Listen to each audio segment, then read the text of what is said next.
Riavako malala amin'ny tompo ho aminareo ane ny fahasoavana sy ny fiadanana avy amin'ilay Andriamanitra ray sy Jesoa Kristy tompontsika. Amen. Anaka, atolory ahy ny fonao, ary aoka ny masonao ho faly mijery ny lalako. Anaka, atolory ahy ny fonao, ary aoka ny masonao ho faly mijery ny lalako.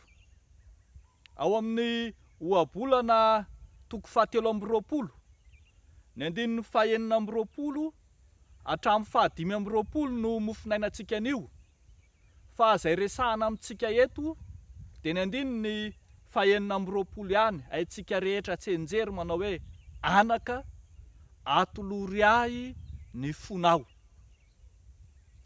Lay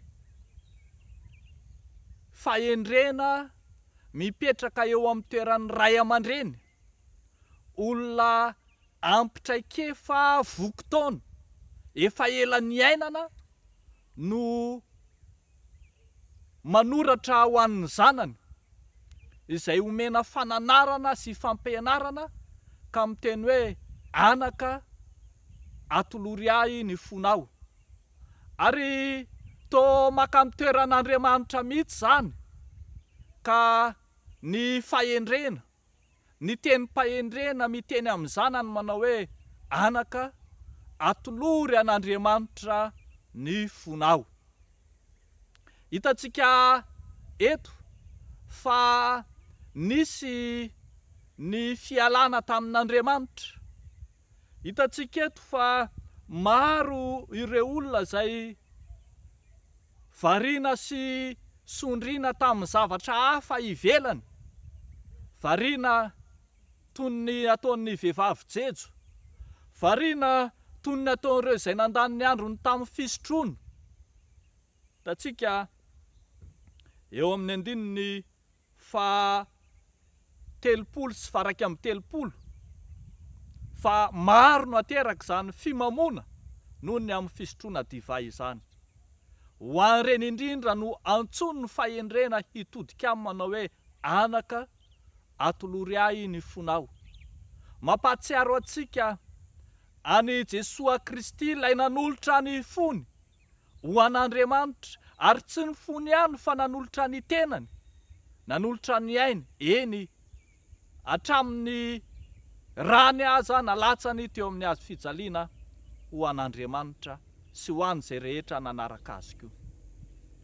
Hitantsika eto amin'ity soratra masina ity fa Andriamanitra dia vonina mandray mandrakariva izay manatona azy, tahaka ny nandraisany ilay zanak'adalana ny kanefa nanolotra ny tenany ho an'Andriamanitra, tahaka ny ilay Zakaiosy izay variana tamin'ny fanangonan-karena kanefa nanolotra ny tenany ho an'Andriamanitra. Ary ihany koa raha miteny ny fahendrena manao hoe anaka, atolory ahy ny fonao, dia tohizany manao hoe aoka ny masonao ho faly mijery ny lalako.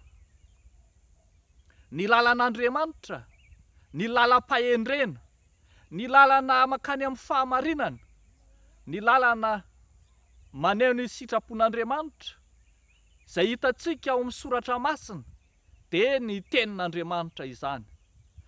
Ny zanaka manolotra ny fony ho an'Andriamanitra rainy dia zanaka vonina hiaino ny tenin'ny rainy, hiaino ny fananaran'ny rainy, hiaino ny soratra masina, ilay tenin'Andriamanitra izay miteny amintsika. Raha miteny ny tompo manao hoe anaka, atolory ahy ny fonao, dia mifanaraka amin'izay ihany koa ny ahafahantsika ho vonina hiaino ny afatr'Andriamanitra amintsika, hiaino ny teniny amintsika. Mampahery antsika ry havako ho mpanompo manolo-tena eo anatrehan'ny tompo, kanefa ho vonina ihany koa hiaino izay ambarany amintsika. Dia n'Andriamanitra irery ihany ny voninahitra ho amintsika izany tenin'Andriamanitra izany.